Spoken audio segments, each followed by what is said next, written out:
عليكم. ألف عافية. اليوم رح نكفي دروسنا بالتاريخ مع الدرس الثالث: فرنسا تحتل سوريا وتنهي الحكم العربي فيها. معكم الأستاذ علي مية. بداية نتذكر كيف أو ليش دخلت فرنسا لتحتل سوريا. مثل ما بنعرف إنه بعد ما انتهت الحرب العالمية الأولى الدولة العثمانية ضعفت واندثرت، وبدأت القوى الأوروبية تقسم المناطق. فكان هناك اتفاقية سايكس بيكو التي مرت معنا في الدرس السابق، وكان اتفاق سري بين بريطانيا وفرنسا لتقسيم بلاد الشام والعراق بعد سقوط الدولة العثمانية، ورسمت خارطة نفوذ بريطانية وفرنسية. وبعد الحرب ظلت القوى الكبرى تتفاوض وتؤكد مصالحها الاستعمارية بغض النظر عن وعود استقلال عربية قطعت للعرب أثناء الحرب. فهنا نلاحظ بمضمون اتفاقية لوي جورج وكليمانسو عام 1919 بأن بريطانيا بذلت تنازلات لفرنسا لصالح اتفاقيات ما بعد الحرب. فسحبت الحاميات الإنجليزية من شمال بلاد الشام، وتسلمت المنطقة الغربية من بلاد الشام لفرنسا، والداخلية لفيصل، بشرط أن تبقى الحاميات الإنجليزية في فلسطين تطبيقا لوعد بلفور في المستقبل. فكان هناك اتفاقية فيصل كليمانسو عام 1919. طبعا فيصل بن الحسين قابل مسؤولين فرنسيين مثل كليمانسو خلال مؤتمر السلام بعد الحرب في باريس عام 1919 مثل ما ذكر بالدرس الماضي، وصار في تفاهمات مشروطة بيناتهم وعدت باستقلال عربي نظريا. طبعا هاي الاتفاقيات كانت غير ملزمة عمليا، وعرضت مع تباينات في التفسير بين الطرفين. الفرنسيون في النهاية لم يعترفوا باستقلال كامل، بل طالبوا بانتداب. فكانت التزامات فيصل بأن يجب على فرنسا أو اعتراف باحتلال فرنسا لبنان وساحل سوريا، وطلب الخبراء من فرنسا لتنظيم الإدارة المدنية والعسكرية. وكانت التزامات كليمانسو في المقابل بأن فرنسا تضمن الاستقلال الذاتي لسوريا الداخلية، ومن بعدها تلتزم فرنسا بمساعدة سوريا الداخلية. ولكن طبعا مثل ما بنعرف إنه هاي القرارات كلياتها كانت على الفاضي. فجاء مؤتمر سان ريمو في إيطاليا في عام 1920 تحديدا في شهر نيسان،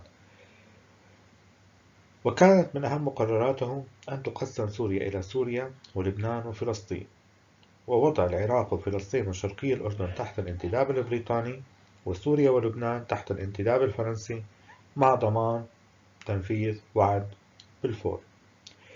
ونرى بأن هذه القرارات تجاهلت رغبة السوريين الذين طالبوا بالاستقلال التام. فكان هناك المؤتمر السوري وإعلان الاستقلال في آذار عام 1920 ردًا على قرارات مؤتمر سان ريمو. فالمؤتمر السوري العام اجتمع وأعلن استقلال سوريا بما فيها لبنان وفلسطين، وتم تعيين الملك فيصل ملكًا لحكم سوريا، وجعلوا سوريا دولة ملكية، وطالبوا باستقلال العراق، وأن يتكون من سوريا والعراق اتحاد سياسي واقتصادي. والسوريون أيضا رفضوا الانتداب واعتبروا قرارات سان ريمو غير شرعية من وجهة نظري.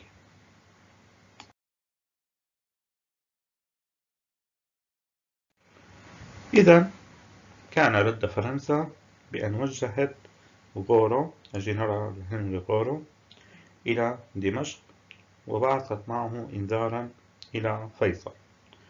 وبعد قرار سان ريمو أرسلت فرنسا أو ممثلها إنذارا إلى حكومة فيصل يلزمها بتنفيذ الشروط فرنسا خلال فترة محددة، وإلا ستستخدم القوة. فيصل حاول التفاوض، ولكنه رفض التخلي عن حلم الاستقلال، ورفض المؤتمر السوري الاعتراف بالاحتلال أو الانتداب الفرنسي. فهنا غورو وجه إنذارا وحشد قوات، وأرسل قواته من بيروت إلى الداخل السوري.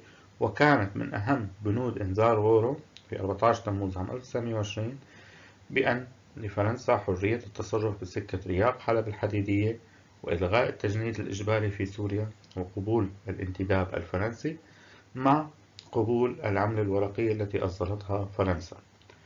وكان من أهم بنود إنذار غورو بأن يؤدبوا الثوار الذين كانوا أشد الأعداء لفرنسا. ولكن دمشق رفضت أن تدخل القوات الفرنسية من دون مقاومة، وكان يوسف العظم آنذاك وزير حربية وقائد عسكري وطني بارز قاد المقاومة ضد التقدم الفرنسي، حيث نظم صفوف المتطوعين السوريين وخرج في ضواحي دمشق لمواجهة القوات الفرنسية في ميسلون. وكانت المعركة معركة ميسلون الشهيرة. ورغم قلة العتاد والعدة وقف الجيش السوري بوجه قوة فرنسية كبيرة مكونة من مدرعات وطائرات مدفعية. فكانت مجريات معركة ميسلون حيث تقدم الفرنسيون بدبابات ومدفعية وقصف جوي، والمواجهة كانت عنيفة. فكانت من نتائج معركة ميسلون بأن استشهد يوسف العظم الذي قاد معركة ميسلون وعدد كبير من الثوار. ودخلت القوات الفرنسية إلى دمشق، وأصدر غورو أمرا بمغادرة فيصل سوريا وأنهى الحكم العربي في بلاد الشام، وتم احتلال فرنسا لسوريا، حيث فشلت المقاومة في إيقاف التقدم بسبب الفارق في القوة والعتاد.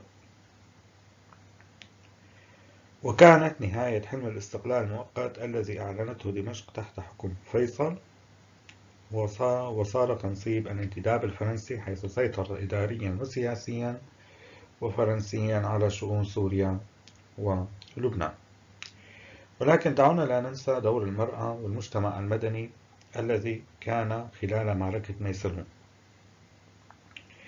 فالنساء قاموا بمرافقة المقاتلين وقاموا بخدمتهم وإسعاف الجرحى، وهذا يدل على مشاركة المجتمع المدني والنساء في المقاومة ودعم الجيش السوري رغم النقص في التجهيز.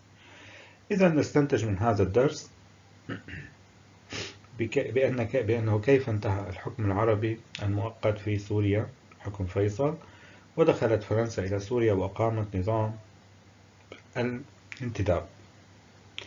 إذا نستفيد من هذا الدرس بأن دور الأفراد مثل يوسف العظمي والهيئات المدنية مهم في تشكيل ذاكرة وطنية ومقاومة تذكر أو تذكر لاحقا في التاريخ.